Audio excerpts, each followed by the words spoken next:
Red టీవీలో మీ వ్యాపార ప్రకటనల కోసం ఈ నంబర్ ని సంప్రదించండి 6281747728. Hi viewers, welcome to our channel. టీడీపీకి అండ్ జనసేనకు మధ్య ఈ పిఠాపురంలో చూసుకుంటే ఆ వారైతే కంటిన్యూ అవుతుంది. పవన్ కళ్యాణ్ గారు ఒకవేళ కాకినాడ నుంచి ఎంపీగా పోటీ చేస్తే తను పిఠాపురం నుంచి ఎమ్మెల్యేగా పోటీ చేస్తానని వర్మ గారు ప్రకటించడం చూస్తున్నాం. అసలు ఎందుకు ఈ గొడవలు జరుగుతున్నాయి, మరి ఏమయ్యే అవకాశం అయితే కనిపిస్తుంది? సో ఇదే అంశం మీద డిస్కస్ చేయడానికి ప్రజెంట్ మనతో పాటు సీనియర్ జర్నలిస్ట్ జయదేవ్ గారు ఉన్నారు. వారితో డిస్కస్ చేద్దాం. సార్ నమస్కారం. సార్ నమస్తే సార్, పవన్ కళ్యాణ్ గారికి అటు వర్మ గారికి మధ్య చిన్న కాన్ఫ్లిక్ట్ అయితే కంటిన్యూ అవుతూ ఉంది. సో అంటే పిఠాపురం నుంచి ఎమ్మెల్యేగా పోటీ చేస్తున్నారు పవన్ కళ్యాణ్ గారు. ఒకవేళ అమిత్ షా గారు చేయమంటే కాకినాడ నుంచి ఎంపీగా పోటీ చేస్తానంటున్నారు. ఒకవేళ ఆయన ఎంపీగా పోటీ చేస్తే నేను పిఠాపురం నుంచి ఎమ్మెల్యేగా పోటీ చేస్తాను ఈయన అంటున్నారు. మరి ఏంటి దీని గురించి మీరు ఏం చెప్తారు? మీకు చిన్న క్లారిటీ. పవన్ కళ్యాణ్ గారికి పిఎస్ఎల్ విన్ వర్మ, పూర్తి పేరు ఆయన పేరు వర్మ గారికి మధ్య కాన్ఫ్లిక్ట్ ఏం లేదండి. కేవలం శ్రేణుల మధ్య కొంత కాన్ఫ్లిక్ట్ ఉంది. టీడీపీ అండ్ జనసేన శ్రేణుల మధ్య చిన్న కోల్డ్ వార్ ఉంది. అది ఎట్లా అంటే, వర్మ గారు గత 5 ఏళ్ళుగా కూడా చాలా వరకు కష్టపడుతున్నారు. ఆయన సొంతగా డబ్బులతోనే అన్ని ఖర్చు పెట్టి ఎంతో కొంత సర్వీస్ చేయడము, అక్కడ స్థానికంగా ఉండే ప్రజా వ్యతిరేక విధానాలకి ఎదురు తిరిగే ప్రభుత్వ విధానాలకు ఎదురు తిరిగే ఎవరైతే ఉన్నారో వాళ్ళకి సపోర్ట్గా మద్దతుగా నిలబడ్డము, వైసీపీ ఈ తరపున అటాక్ చేసే వాళ్ళకి కూడా ఎవరైతే అటాక్ చేస్తున్నారో వైసీపీ మీద వాళ్ళకి మద్దతుగా ఉండడం గట్రా చేశారు. సో ఆబ్వియస్లీ ఆయన టీడీపీకి సంబంధించిన కొన్ని హోర్డింగ్స్ పెట్టుకోవడం జరిగింది. ఈ నేపథ్యంలో యువకులకు సంబంధించిన యాత్రలో కూడా ఈయన కలిశారు. లోకేష్ గారిని కూడా కలవడం జరిగింది. అయితే సరే, టీడీపీ నుంచి టికెట్ కన్ఫర్మ్ అవుతుంది అనుకున్న నేపథ్యంలో ఆ పిఠాపురం స్థానం అనేది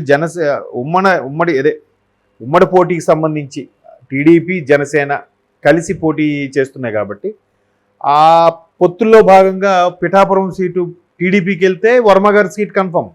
ఒకవేళ జనసేనకి వెళ్తే ఎవరికి ఇస్తారు? పవన్ కళ్యాణ్ గారు పోటీ చేస్తారా, ఇంకెవరు అభ్యర్థి ఉన్నారా? ఇలాంటివి కొన్ని వినిపించాయి. అంటే మరి గతంలో ముద్రగడ పద్మనాభం లాంటి వ్యక్తికి కూడా వస్తారు, చేరుతారని అనుకున్నారు కదా. సో ఎక్కడ అంటే ఊహాగానాలు ఇవన్నీ.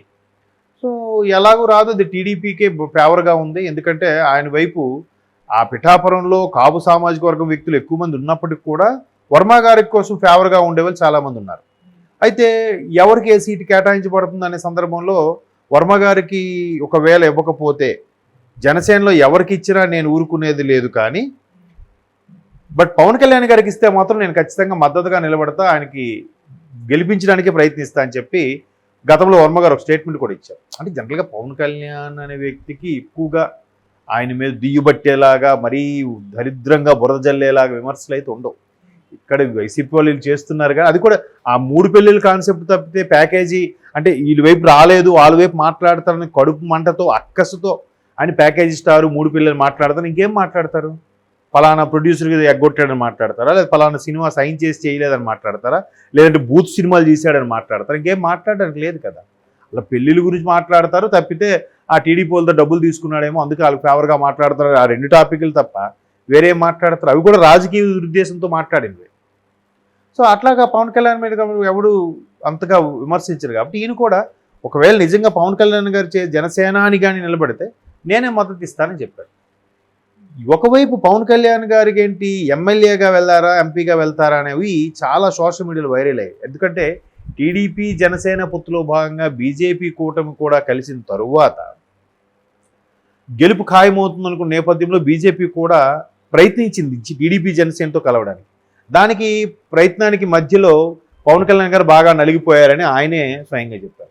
ఈ నేపథ్యంలో కొంతమంది ఏమన్నారంటే, పవన్ కళ్యాణ్ గారు ఎంపీగా పోటీ చేసి సెంట్రల్లో రేపు సెంట్రల్ మినిస్టర్గా వెళ్ళే ఛాన్సెస్ ఉంది, నెక్స్ట్ బీజేపీ వస్తుంది, అప్పుడు సెంట్రల్ మినిస్టర్గా వెళ్తారు. ఇక్కడుంటే ఏముంది, ఎలాగూ ముఖ్యమంత్రి చంద్రబాబు నాయుడు గారు ఈయనకు ఒక కీలకమైన క్యాబినెట్ హోదా ఏదో ఇస్తారు, మేబీ హోమో ఆర్థిక శాఖ ఏదో ఒకటి ఇస్తారు. అట్లాగే ఇచ్చినప్పుడు ఈయన మేబీ ఇంకా బాగా ప్రెజర్ అయ్యి అంత అయితే అందరూ అనుకున్నందుకు డిప్యూటీ సీఎంగా ఇవ్వచ్చు, ఇంకో రకంగా ఏదైనా ఇవ్వచ్చు. బట్ కేంద్ర మంత్రి అంటే ఆ హోదా వేరుంటుంది కదా అనే ఉద్దేశంలో కొంతమంది అలా కూడా మాట్లాడుకున్నారు. అయితే దీనికి బీజేపీ అధిష్టానం మొగ్గు చూపుతుంది పవన్ కళ్యాణ్ని. ఎందుకంటే నరేంద్ర మోడీ గారు కూడా పవన్ కళ్యాణ్ స్వయాన పక్కన సీట్లో కూర్చోబెట్టించుకోవడం స్టేజ్ షోస్ మీద. సో బాగా క్రేజ్ ఉంది కాబట్టి ఈయన్ని సెంట్రల్ వైపు తీసుకెళ్ళిపోతారు, ఎలాగా స్టేట్లో నడిపించడానికి మరలా ఉత్తేజపరచడానికి బాబు గారు ఎలాగో ఉన్నారు అనే వార్తలు కూడా వచ్చే నేపథ్యంలో ఆయన 2 పోటీ చేస్తాడని కూడా కొంతమంది అభిప్రాయపడ్డారు. అటు ఎంపీకి ఇటు ఎమ్మెల్యేకి.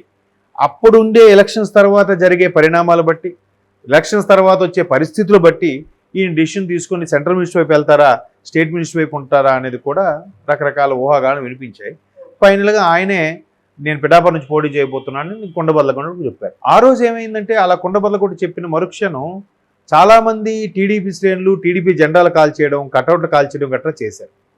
బట్ అప్పుడు వర్మ గారు అనుచరులే చేశారా, లేదా టీడీపీ శ్రేణులు గ్రౌండ్ లెవెల్లో ఉండేవాళ్ళు వాళ్ళ ఎక్స్పెక్టేషన్ తగ్గట్టుగా రీచ్ అవ్వలేదు కూడా చేశారో తెలియదు, కానీ మొత్తాన్ని చేశారు. బట్ ఎన్నికల ముందు ఇట్లా రెబల్స్, మనస్తాపం చెందిన వాళ్ళు, ఎక్స్పెక్టేషన్స్ రాని వాళ్ళు ఇట్లా తగలబెట్టడం, నిరసన చేయడం సహజం. బట్ అప్పుడు వర్మ గారు ఏం చెప్పారంటే, ఈ నిజంగా పవన్ కళ్యాణ్ గారు కానీ పోటీ చేస్తే అని ఆయనకు మద్దతు ఇస్తా, పవన్ కళ్యాణ్ గారు కాకుండా ఇంకెవరైనా పోటీ చేస్తే మాత్రం ఖచ్చితంగా వ్యతిరేకిస్తా, నాకు సీట్ ఇవ్వకపోయినా పర్లేదు ఇండిపెండెంట్గానే పోటీ చేసి ఆ వ్యక్తిని ఎవరిని పెట్టినా కూడా ఓడించేస్తాను అన్నట్టుగా వర్మ గారు వ్యాఖ్యలు చేశారు. సో గతంలో పవన్ కళ్యాణ్ గారి మీద వచ్చిన కాన్సెప్ట్ టాక్స్ ఏవైతే ఉన్నాయో, ఆయన ఒకవేళ ఎంపీకి వెళ్తాడా, ఎమ్మెల్యేకి వెళ్తాడా, ఒకవేళ 2 పోటీ చేశాడు అనుకుందాం, రెండిట్లోనూ గెలుపొందాడు, ఖచ్చితంగా అవదానికి రాజీనామా చేయాలిగా, అప్పుడు దానికి బై ఎలక్షన్స్ వస్తాయిగా. ఒకవేళ అప్పుడు పరిస్థితులు బట్టి ఆయన సెంట్రల్కే రమ్మన్నారు మోడీ గారు, లేదా చంద్రబాబు నాయుడు గారు కూడా సజెస్ట్ చేశారు అనుకుందాం, ఆయన సెంట్రల్గా వెళ్ళిపోతే అప్పుడు ఎమ్మెల్యే సీటుకి రాజీనామా చేయాలిగా, అప్పుడు ఆబ్వియస్లీ ఈయనకే వస్తుంది. అలాంటి ఉద్దేశంలో పవన్ కళ్యాణ్ గారు ఒక స్టేట్మెంట్ ఇచ్చారు తప్ప, ఇప్పుడు నేను ఎంపీగా ఇప్పుడే వెళ్ళిపోతున్నాను, ఎమ్మెల్యేగా పోటీ చేయట్లేదు అని మాత్రం చెప్పలేదు. 2 చేస్తారేమో చూద్దాం. బట్ కాకినాడకి ఆల్రెడీ ఆయన పేరేంటి, ఉదయ్ శ్రీనివాస్ ఎవరో ఉన్నారు కదా, ఆయన పేరు కన్ఫర్మ్ అయింది. ఒకవేళ అలా అయితే మరి ఆయన ఎక్కడ పెడతారు? ఆయన ఎంతవరకు పోటీ ఓకే అనుకున్నాడు, మళ్ళీ డిసప్పాయింట్ అవుతాడు కదా.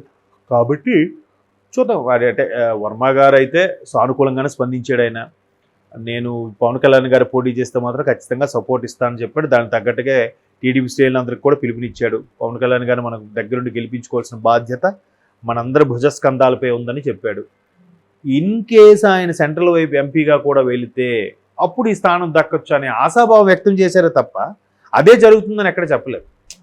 అది పవన్ కళ్యాణ్ గారు కూడా చెప్పారు, మేబీ అలా జరిగితే ఇలా జరగవచ్చు అని ఒక ఆశాభావం వ్యక్తం చేశారు అంతే, అంతకుమించి ఇంకేం లేదు. బట్ శ్రేణులు మాత్రం ముందు ఇదైనా గవర్నమెంట్ వచ్చాక మళ్ళీ సర్దుకుంటాయి. అరే మా ఉమ్మడి గవర్నమెంటే కదా వచ్చింది కదా, అప్పుడు అందరూ ఒకటే అయిపోతారు. లేకపోయింది అనుకుంటే మళ్ళీ మీ వల్ల పోయింది అన్నట్టు కూడా మాట్లాడుకుంటారు. Thank you so much.